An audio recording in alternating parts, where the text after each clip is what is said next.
Good evening. It's wonderful seeing you all. As many of you might know, our academic semester has just started, and this is the first event of the spring semester for the Center for International and Regional Studies. And it's wonderful to kick it off with one of our own professors and also to see so many of you here.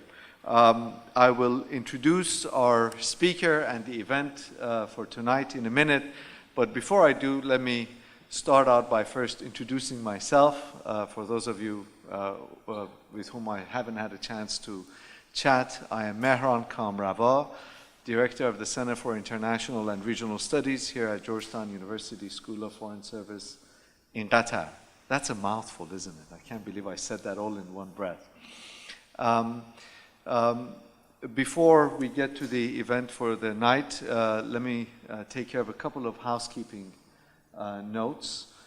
It would be terrific if you could please turn off your phones or put them on silent or vibrate. Professor, there are seats right up here, please. Wonderful seeing you there. Okay. A summary of tonight's talk will be available on our website within the week. That is cirs.georgetown.edu. For those of you who are not on our mailing list, if I could ask that you please sign your name or just give us your contact info on the sign-up sheet just outside the door. And our next event is on the 24th of February, featuring Noor Al-Maliki, who's the director of the Doha International Family Institute. She will be talking about the role of the family in Qatar, and we're very much looking forward to it, and we look forward to seeing you there. Now, let me get to the event that has brought all of us here tonight, and about which I, and I know you, are all very excited. It is a privilege and an honor to introduce Abdullah Al-Arian, who is a Georgetown professor, as well as, I'm proud to say, a PhD from Georgetown. Abdullah is assistant professor of history here at Georgetown University School of Foreign Service in Qatar. And in addition to holding a PhD from Georgetown, he also holds a master's degree in sociology of religion from the London School of Economics, and his bachelor's was in political science from Duke University in the US. Abdullah is the co-editor of the Critical Currents in Islam page on Jadaliyya website, and he is also a frequent contributor to Al Jazeera English, and is, of course, the author of Answering the Call, Popular Islamic Activism in Sadat Egypt. Last semester, Abdullah was the Carnegie Centennial Visiting Fellow at the University of Denver's Korbel School of International Studies. Abdullah is the author of this important book on a topic that is of critical importance to today, not just in Egypt, but in the rest of the Middle East. He has been an important figure in helping us through Al Jazeera, through his writings, and of course through this book, helping us understand better Islamic activism, and in particularly the Muslim Brotherhood. He will do a reading from his book. His book is available for sale at a discount, I should add, just outside. And then he will answer some questions, and he has agreed to make himself available to sign copies of the book if you like. So please join me in welcoming Professor Abdullah Al-Arian.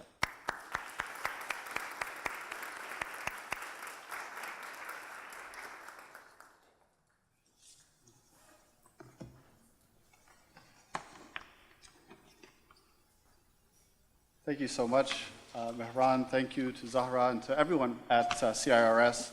I'm so grateful and honored that you would organize and host this event here tonight on my behalf.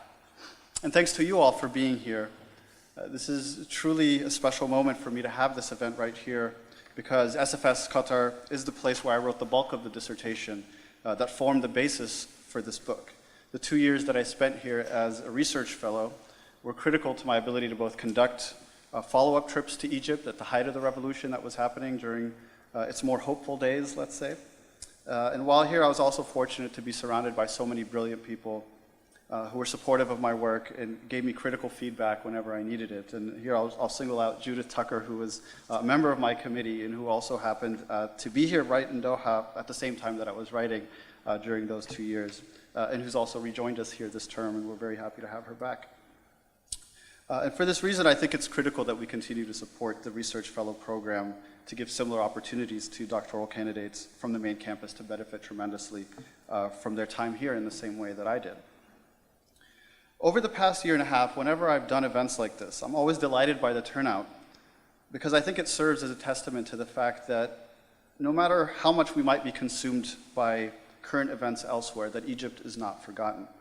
Even as the post-coup order has pursued the rise of a new authoritarianism that's relied on unprecedented use of violence to eradicate popular activism from Egyptian society, whether by the Muslim Brotherhood or by any other group from within Egyptian society, there's still a broad interest in documenting this process and learning the lessons of Egypt's failed revolution in the hopes that this and future generations can use this knowledge of this historical moment in the service of liberating their society and empowering their people.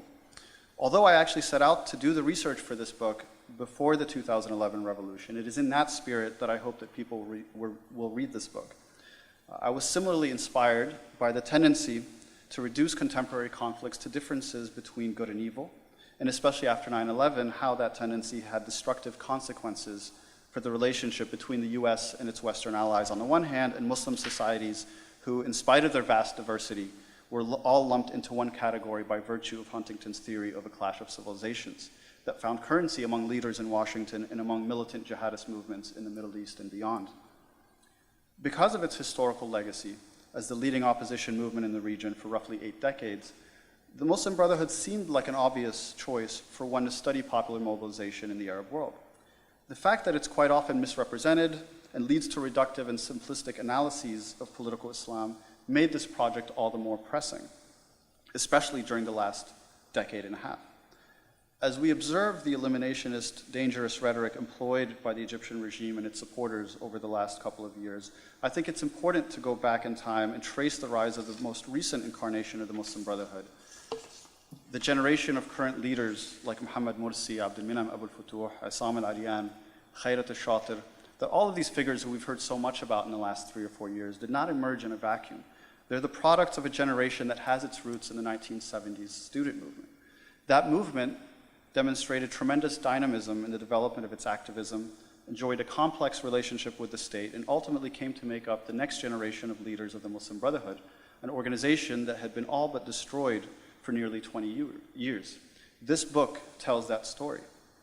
So I'll be reading a couple of selections from the book that offer a hint of the kinds of things that this study explores. The first excerpt is from the introduction.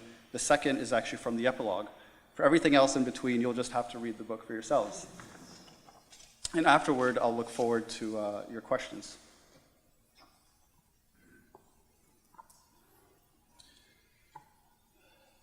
Cairo's oppressive summer weather had yet to subside as the third general guide of Jamaat al-Ikhwan al-Muslimin, the Society of the Muslim Brothers, languished in the damp heat of an Egyptian prison. It was the fall of 1981, and he had not expected to be back inside so soon. By now an old man, Omar al-Tilmisani was a lawyer by training, but had spent nearly 20 years of his life as a political prisoner. In the decades since his release, however, he had attained a top leadership position in the Muslim Brotherhood and helped restore it to its former status as the chief opposition movement in the country, largely through the successful recruitment of a vibrant student movement. Along with several colleagues from his inner circle, Tilmisani had traveled across the nation speaking at conferences, attending summer youth camps, and meeting with students on their campuses, preaching the dawah, or call, of the Muslim Brotherhood to tens of thousands of young Egyptians in the process. In contrast to the relative openness that had characterized much of his time in office, on September 5th, President Anwar Sadat ordered state security agents to conduct a massive sweep of the country, arresting hundreds of members of the political opposition in all of its ideological stripes, from Nasserists and Marxists to the Islamic movement represented chiefly by the Muslim Brotherhood. Feeling threatened by the rising tide of fervent political opposition, Sadat abandoned his rhetoric on democracy, opting for a return to the repression that had characterized the era of his predecessor, Gamal Abdel Nasser, by quashing all political dissent. A month later, he would be assassinated. From the confinement of his cell, Tilmisani could do no more than pen his prison memoir, recounting his experiences under the Sadat regime and commenting on the daily news items that trickled into the prison through smuggled newspapers. In one entry, he lamented a news story about Sadat's meeting with the higher council of the press. According to the news article, on his way out of the meeting, Sadat stopped to greet one of the council's members, Ihsan Abdul Quddus, a notable newspaper editor, writer, and liberal commentator. Sadat smiled at his old friend, shook his hand warmly, and spent a moment catching up with him. Though he tried to muster a smile in return, Abdul Quddus could not help but be reminded of the loss of his son, Muhammad, who at that very moment was in an undisclosed location along with hundreds of other activists arrested by Sadat. Muhammad Abdul Quddus was a leader in Al-Jamaa Al-Islamiyya, the Islamic Society, the powerful organization that represented religious student activists in universities throughout the country. He had also recently joined the Muslim Brotherhood and, carrying on the family tradition, had taken up journalism as a career and a personal passion. But Muhammad did not report for one of the liberal secular newspapers. He was a writer for Al-Dawa, the Muslim Brotherhood's monthly magazine. When security agents raided the offices of Al-Dawa and arrested the editors and staff members, Muhammad Abdul Quddus was the youngest person apprehended. In commenting on this chance encounter between Egypt's authoritarian ruler and a grieving father, Tilmisani wavered between unrestrained condemnation of Sadat's behavior and sadness at the pain that Ihsan Abdul Quddus must have felt by coming face to face with the person responsible for his son's dismal fate. Sadat was, quote, flexing his muscles, demonstrating his power, and reproaching Abdul Quddus for allowing his son to go along the path of the call to God. Or, he pondered, was it possible that Sadat was genuinely attempting to flatter his old friend? His, quote, his tenderness did not end with a smile to the father he had deprived of his son. No, not only did he smile at him, but he went out of his way to greet him. Have you ever seen humility more charming than this? Tilmisani concluded sarcastically. This story serves as a symbolic representation of a number of transformative developments of the Sadat era in modern Egyptian history. The anguished father, unable to confront the president in defense of his son, is a testament to the decline of liberalism in Egypt's political culture, which witnessed the replacement of the traditional political forces, the centers of power, as Sadat termed them, with a new political base made up of ideologies antagonistic toward the liberal, nationalist, and radical socialist forces of old. The assumption of leadership by Tilmisani, who expressed his deep outrage at Sadat in no uncertain terms, signaled the arrival of the Muslim Brotherhood as the chief opposition movement leading the popular contention against the state. In fact, Tilmisani's role extended to that of paternal caretaker to Muhammad Abdul Quddus, who, along with thousands of young Egyptians, joined in this movement at the expense of the ideology of their parents. Finally, Sadat replicated the dualism for which his regime had become known, warmly greeting his friend while knowing that his policies had cost Abdul Quddus and his family so much harm. As a leader who in the span of a decade pursued war and peace, populism and free enterprise, democracy and despotism, Sadat was said to have met his untimely demise at the hands of a movement he helped create. Following a turbulent history of social activism, political contention, and militant resistance, the Muslim Brotherhood had experienced such a crushing blow early in the Nasser era that few in Egypt would have expected it to reappear. Yet after 2 decades of absence from society, the Muslim Brotherhood re-emerged as a social movement organization, spreading a religious and political message and expressing its opposition to the state. And here I'll just move to the epilogue, which attempts to bring this conversation to the present. And so this epilogue chapter I wrote as the last part of the book just before it went into publication. And so in many ways it reflects upon the changes that have occurred in Egypt just in the last few years, but specifically on what impact this decade of the 1970s had on the recent events with the 2011 revolution. In her 2008 novel, Farag, or Release, Radwa Ashur tells the story of a generation disillusioned by the broken promises of an unfulfilled revolution. Even after experiencing the estrangement and dislocation caused by her father's political activism and subsequent imprisonment by the Nasser regime, the novel's narrator, Neda, finds herself drawn to the student movement of the early 1970s. The amorphous and non-ideological activism of this generation's youth contrasts with that of the previous one and appears to cast their struggle as much against the failures of their parents as it did the early excesses of Sadat's rule. Before long, Neda too finds herself imprisoned, along with hundreds of her university comrades. Unable to cope with the monumental struggle facing them upon their release from prison, many of Neda's colleagues give in to despair, abandoning a cause that they characterize as, quote, a historic call for the transformation of society toward brotherhood, equality, justice, and happiness. Instead, the characters engage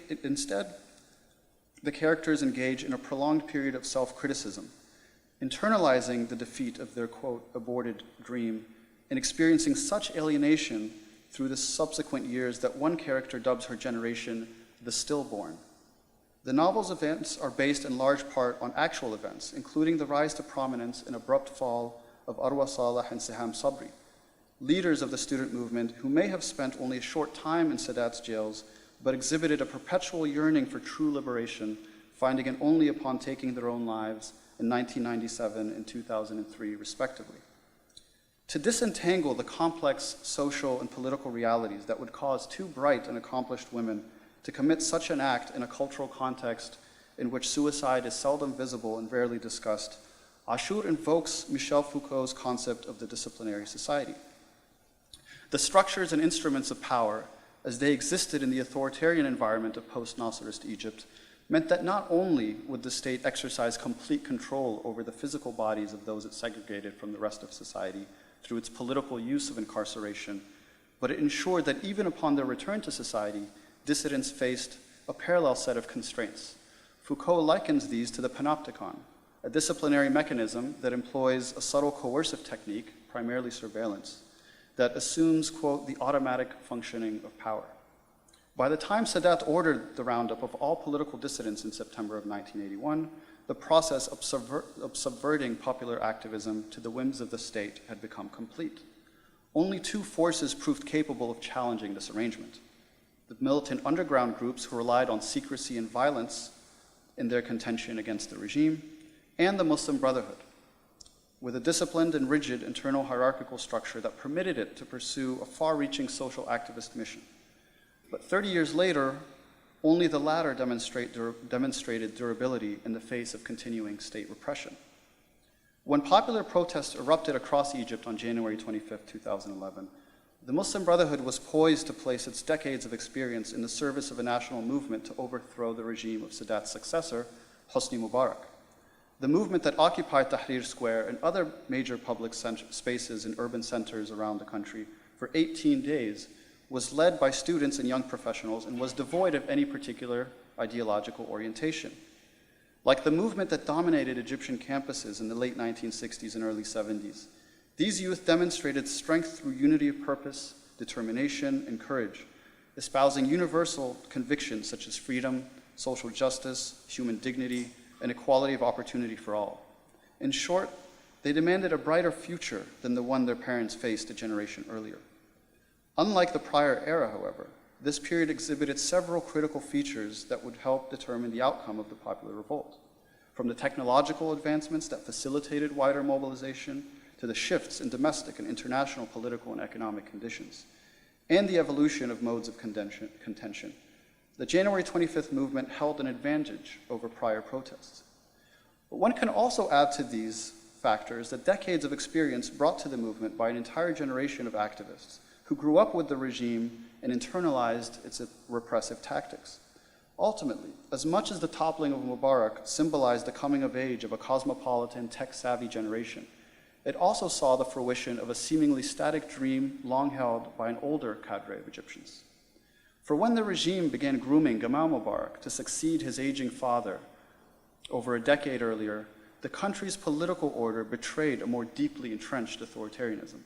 As the younger Mubarak, an investment banker by trade, began to assume control of a greater share of Egypt's political and economic institutions, along with a rising oligarch class, A panic set in among the country's activists, resulting in the establishment of the Kifaya movement to oppose the regime's plans for hereditary rule.